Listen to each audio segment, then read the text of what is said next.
supposing that I say to you, each one of you is really the great self.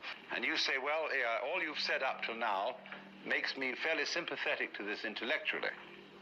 But I don't really feel it. What must I do to feel it really? My answer to you is this. You ask me that question because you don't want to feel it really. You're frightened of it. And therefore, what you're going to do is you're going to get a method of practice so that you can put it off. So that I can say, well, I can be a long time on the way getting this thing. And then maybe I'll be worthy of it after I have suffered enough. See, because we are brought up in a social scheme whereby we have to deserve what we get. And the price that one pays for all good things is suffering. But all of that is precisely postponement. Because one is afraid, here and now, to see it. If you had the nerve, real nerve, you would see it right away. Only that would be, when one feels you shouldn't have nerve like that.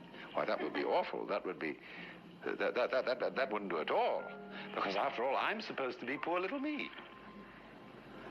And I'm not really much of a muchness. And I'm playing the role of being poor little me. And therefore, in order to be something great, like a Buddha or a Jivan Mukta, one liberated in this life, I ought to suffer for it. So you can suffer for it. There are all kinds of ways invented for you to do this. And you can discipline yourself, and you can gain control of your mind, and you can do all sorts of extraordinary things. But that's just like being able to run the 100 yards in 9 seconds, or any other kind of accomplishment you want to engage in. There's absolutely nothing to do with the realization of the self. The guru, the teacher, is trying to make you come off it.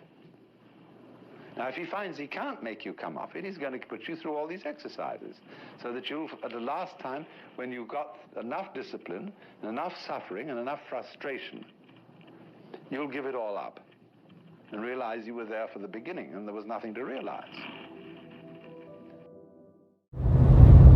So this tremendous schizophrenia in human beings of thinking that they are rider and horse,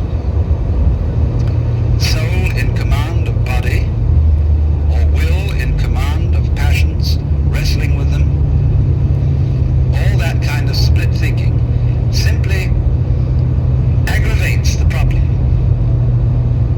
And we get more and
Experience does not have to beat upon an experiencer.